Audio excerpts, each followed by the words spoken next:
दोस्तों, मकर संक्रांति हिंदू धर्म का एक प्रमुख त्योहार है। पौष मास में जब सूर्यदेव मकर राशि में प्रवेश करते हैं, तभी इस पर्व को मनाया जाता है। इस वर्ष यह पर्व 14 जनवरी को मनाया जाएगा। मकर संक्रांति के दिन से ही ऋतु परिवर्तन भी होने लगता है। इस दिन स्नान और दान का विशेष महत्व होता है। मकर संक्रांति के दिन तिल तथा गुड़ का दान करने का सबसे अधिक महत्व होता है। मान्यताओं के अनुसार मकर संक्रांति के दिन भगवान सूर्यदेव अपने पुत्र शनि से मिलने के लिए आते हैं। मकर संक्रांति से जुड़ी एक प्राचीन कथा का उल्लेख पुराणों में मिलता है। कथा के अनुसार मकर संक्रांति के दिन गाय की सेवा करने का बहुत अधिक महत्व होता है। इस दिन गाय को कुछ चीजें जरूर खिलानी चाहिए, जिससे सूर्यदेव की विशेष कृपा प्राप्त होती है। इस दिन अन्य कुछ महत्वपूर्ण उपाय भी अवश्य करने चाहिए। तो चलिए सबसे पहले हम जानते हैं मकर संक्रांति के दिन गाय को कौन सी चीजें खिलानी चाहिए। दोस्तों, एक बार द्वारका में भगवान श्री कृष्ण से मिलने के लिए उनके एक सखा आते हैं, जो दूर मध्य देश में निवास करते थे। श्री कृष्ण के मित्र अत्यंत दुखी और दरिद्री थे, इसीलिए वे भगवान श्री कृष्ण के पास गरीबी को दूर करने के लिए उपाय मांगने आते हैं। श्री कृष्ण के मित्र उनसे कहते हैं, हे केशव, मैं अत्यंत दुखी और दरिद्री हूं। कितने ही परिश्रम करने पर भी मुझे अपने परिवार को पालने जितने भी धन की प्राप्ति नहीं हो पाती है। हे द्वारकाधीश, मैं आपके पास धन संपत्ति मांगने नहीं आया हूं, किंतु आप मुझे ऐसा कोई उपाय बताएं जिससे मेरी दरिद्रता दूर हो जाए और मैं अपने परिवार का पालन कर सकूं। मैं किसी लोभ के कारण आपके पास नहीं आया हूं और ना ही मुझे धन चाहिए। मैं तो बस इतना चाहता हूं कि आपकी कृपा सदैव मुझ पर बनी रहे। कृपया मुझे मेरी गरीबी दूर करने के लिए कोई उपाय बताओ। मैं जीवन भर आपका ऋणी रहूंगा। मित्र द्वारा इस प्रकार से प्रार्थना करने पर श्री कृष्ण कहते हैं, हे सखी, मैं सब कुछ जानता हूं, तुम्हारे दुख के बारे में भी और तुम्हारी दरिद्रता का कारण भी।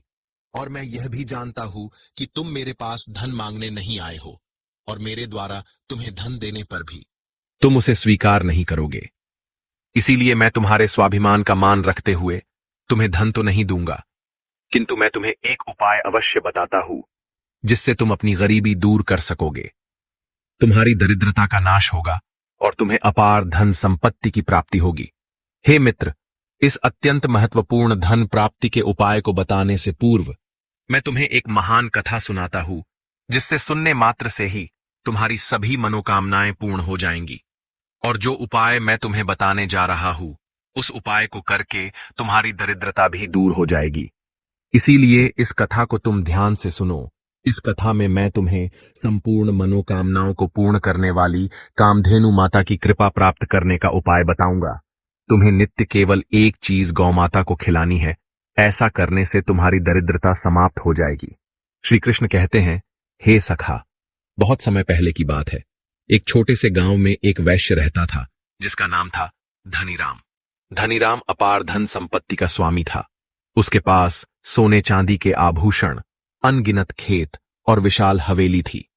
उसके घर में हर सुख सुविधा उपलब्ध थी, लेकिन धनीराम का स्वभाव स्वार्थी और निर्दयी था।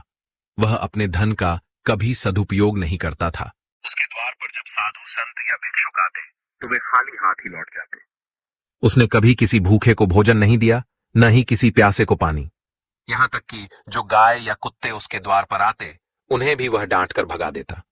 वह केवल अपने धन को बढ़ाने और संग्रह करने में लगा रहता। उसकी पत्नी सुमित्रा इसके विपरीत एक पतिव्रता और दयालु महिला थी।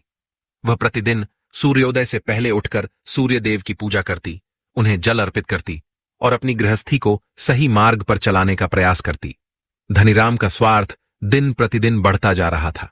अपने धन और संपत्ति पर उसे बड़ा घमंड था और उसे लगता था कि उसकी किस्मत हमेशा उसका साथ देगी। इस बीच मकर संक्रांति का पावन पर्व आया। पूरे गांव में चहल पहल थी। लोग सुबह सुबह स्नान करके नए वस्त्र पहनते, भगवान सूर्यदेव की पूजा करते और दान पुण्य के लिए सामग्री जुटाते। गांव के बुजुर्ग और विद्वान इस दिन के महत्व को समझाते हुए कहते, मकर संक्रांति का दिन विशेष है। इस दिन किया गया दान और गौसेवा 100 गुना पुण्य देती है।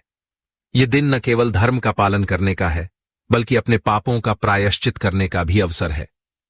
लेकिन धनीराम के घर का दृश्य बिल्कुल अलग था। उसके दरवाजे पर एक गौमाता खड़ी थी जो भूख से रंभा रही थी। उसकी आंखों में करुणा थी, जैसे वह धनीराम से एक टुकड़ा रोटी की याचना कर रही हो। पर धनीराम का स्वभाव तो पहले से ही कठोर था।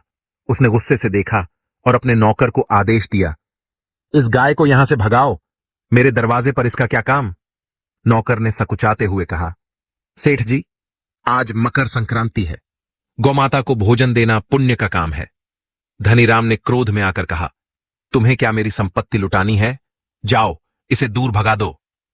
गौमाता धीरे धीरे भूखी और निराश होकर वहां से चली गई। उसी दिन कई साधु संत और भिक्षुक भी धनीराम के द्वार पर आए, लेकिन सबके साथ वही व्यवहार हुआ। वह किसी को भी दान देना तो दूर, उनके साथ सम्मान से बात करना भी उचित नहीं समझता था। उस दिन का पाप जैसे धनीराम की नियति को चुनौती दे रहा था। कुछ ही दिनों बाद धनीराम की हवेली पर एक बड़ा संकट आया। एक अंधेरी रात में, जब पूरा गांव सो रहा था, कुछ चोरों का दल उसकी हवेली में घुस आया।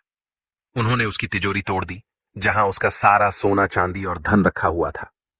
चोरों ने न केवल तिजोरी लूटी, बल्कि घर में रखा हुआ कीमती सामान भी अपने साथ ले गए। जब सुबह धनीराम ने यह दृश्य देखा तो उसकी आंखों के सामने अंधेरा छा गया। उसके पास अब कुछ भी नहीं बचा था। धनीराम ने अपनी संपत्ति खोने के बाद से ही खाना पीना छोड़ दिया। वह दिन रात चिंता में डूबा रहता। मैंने यह सब कैसे खो दिया? वह बार बार यही सोचता। उसे ऐसा लगता जैसे उसकी मेहनत और जीवन की पूरी पूंजी किसी ने एक झटके में छीन ली हो। तेजी से बिगड़ने लगा। उसे भूख नहीं लगती थी, रातों में नींद नहीं आती थी और धीरे धीरे उसका शरीर कमजोर होने लगा। पर धनीराम की चिंता खत्म नहीं हो रही थी। वह अपने बिस्तर पर पड़ा रहता, आंखें खुली रहती और बार बार अपनी पत्नी से कहता, सुमित्रा, मेरे जीवन का क्या होगा? मेरे बिना यह घर कैसे चलेगा? सुमित्रा, जो पहले से ही अपने पति की कठोरता और स्वार्थ से दुखी थी, अब उसकी इस हालत को देखकर और भी परेशान हो गई। उसने हर संभव प्रयास किया कि धनीराम की सेहत ठीक हो जाए। वह रोज प्रार्थना करती,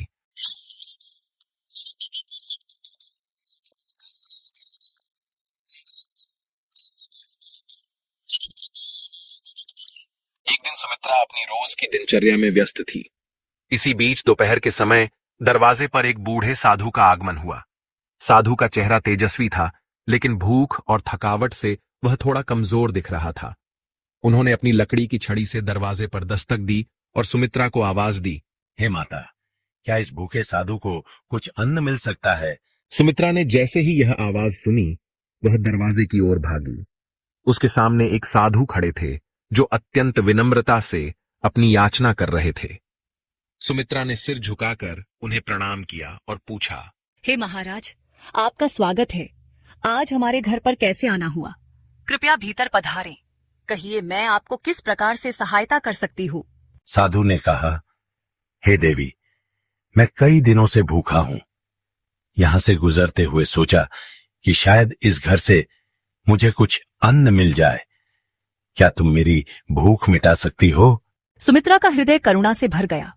उसने आदरपूर्वक साधु को अपने घर के भीतर बुलाया और कहा, हे महात्मा, जो कुछ भी इस घर में बचा है वह मैं आपकी सेवा में प्रस्तुत करती हूँ। सुमित्रा साधु को घर के आंगन में बैठाकर रसोई की ओर गई। घर की हालत ऐसी थी कि रसोई में केवल थोड़े से चावल, कुछ दाल और थोड़ा सा घी बचा था, लेकिन सुमित्रा ने बिना किसी संकोच के वह सब कुछ साधु के लिए पका दिया। जब भोजन तैयार हो गया तो सुमित्रा ने उसे बड़े प्रेम और श्रद्धा के साथ साधु के सामने रखा। उसने भोजन पर तुलसी के पत्ते रखकर साधु से कहा, हे महात्मा, ये भोजन अत्यंत साधारण है, पर कृपया इसे ग्रहण कर मुझे धन्य करें। साधु ने भोजन ग्रहण किया। जैसे ही उन्होंने पहला कौर मुंह में डाला, उनके चेहरे पर संतोष और तृप्ति की झलक साफ दिखाई दी। सुमित्रा को यह देखकर अपार सुख का अनुभव हुआ। भोजन समाप्त करने के बाद साधु ने सुमित्रा से कहा, हे देवी, आज तुमने इस भूखे साधु को भोजन कराकर बड़ा पुण्य अर्जित किया है। मैं तुम्हारी सेवा और त्याग से अत्यंत प्रसन्न हूँ। तुम्हारा स्वभाव और भक्ति अनमोल है।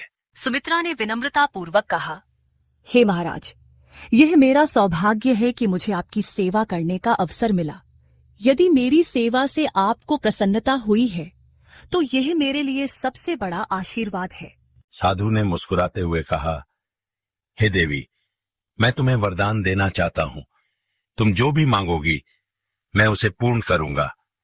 तुम्हारी दया और भक्ति ने मुझे प्रभावित किया है। अब निर्भय होकर अपनी इच्छा व्यक्त करो। सुमित्रा ने अपनी आंखों में आंसू भरकर कहा, हे महाराज, मेरी केवल एक ही प्रार्थना है। मेरे पति की तबीयत बहुत खराब है और हम दरिद्रता में जीवन जीने को मजबूर हैं। कृपया हमें इस संकट से उबारने का कोई उपाय बताइए। साधु ने गंभीर स्वर में कहा, हे देवी, तुम्हारे पति के पापों के कारण ही तुम्हारे परिवार पर यह संकट आया है। लेकिन मैं तुम्हें एक उपाय बताऊंगा जिससे तुम्हारा दुर्भाग्य समाप्त हो जाएगा। यह उपाय तुम्हारे लिए एक नई शुरुआत होगी।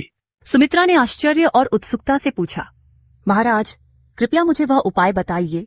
मैं आपके कहे अनुसार सब कुछ करूंगी। साधु ने धीरे से कहा, गौ सेवा ही तुम्हारी समस्याओं का समाधान है। मकर संक्रांति के दिन गौ माता की सेवा और उनकी पूजा करो। उनकी कृपा से तुम्हारे पति के पाप समाप्त होंगे और तुम्हारे घर में फिर से सुख शांति लौटेगी। यह कहकर साधु धीरे धीरे वहां से अंतर्ध्यान हो गए। सुमित्रा स्तब्ध रह गई। उसके मन में साधु के वचन गूंजने लगे। उसने निश्चय कर लिया कि वह साधु द्वारा बताए गए उपाय को अवश्य पूरा करेगी। प्रत्येक दिन सुमित्रा सूर्योदय से पहले उठती और घर के छोटे मोटे काम निपटाकर गांव के पास स्थित गौशाला चली जाती। वहां उसने एक बूढ़ी और बीमार गाय को चुना जो दूसरों की अनदेखी का शिकार थी। सुमित्रा ने उस गाय की सेवा का संकल्प लिया। साधु ने सुमित्रा से कहा था कि वह गाय को प्रतिदिन गुड़ और आटे की लोई खिलाए। हालांकि घर में गरीबी के कारण यह आसान नहीं था, फिर भी सुमित्रा ने अपनी आवश्यकताओं को त्याग कर यह सामग्री जुटाई। वह गाय को बड़े प्रेम से रोटी और गुड़ खिलाती, उसके शरीर पर हाथ फेरती और उससे बातें करती। सुमित्रा गाय से कहती, हे गौ माता, तुम्हारी सेवा करके मुझे बहुत सुख मिलता है। कृपया हमारे परिवार पर अपनी कृपा बनाए रखना। ऐसा करते हुए सुमित्रा का मन शांत और संतोष से भर जाता था। कुछ ही दिनों में चमत्कार होने लगे। गाय की स्थिति सुधरने लगी। पहले जो गाय कमजोर और बीमार दिखती थी, अब वह स्वस्थ और शक्तिशाली लगने लगी। सुमित्रा के हृदय में यह विश्वास गहराता जा रहा था कि गौसेवा से उनकी समस्याएं हल हो जाएंगी। फिर एक दिन गांव में एक अप्रत्याशित खबर फैली। राजा के सिपाहियों ने उन चोरों को पकड़ लिया था जिन्होंने धनीराम का धन चुराया था। चोरों ने अपनी गलती स्वीकार की और सारा धन राजा के आदेश पर लौटा दिया गया। यह खबर सुनकर धनीराम और सुमित्रा के घर में खुशी की लहर दौड़ गई। धन वापस मिलने के बाद सुमित्रा ने धनीराम को समझाया, यह सब गौमाता की कृपा से हुआ है। साधु महाराज ने जो उपाय बताया था वही हमारे संकटों का समाधान बना। अब हमें यह सुनिश्चित करना होगा कि हम अपनी गलतियों को दोबारा न दोहराएं। धनीराम, जो पहले अपने स्वभाव में कठोर और स्वार्थी था, सुमित्रा की बातों से प्रभावित हुआ। उसने महसूस किया कि उसकी संपत्ति का पुनः मिलना केवल गौसेवा के कारण संभव हुआ है। अब धनीराम भी सुमित्रा के साथ प्रतिदिन गौशाला जाने लगा। वह गायों की सेवा करता, उनके लिए चारा लेकर आता और उनके शरीर पर प्रेम पूर्वक हाथ फेरता। आश्चर्यजनक रूप से उसकी बीमारियां धीरे धीरे समाप्त होने लगीं। उसकी जो कमजोरी और थकावट पहले हर समय उसके चेहरे पर दिखती थी, वह गायब हो गई। धनीराम ने अपनी गलती को पूरी तरह स्वीकार कर लिया।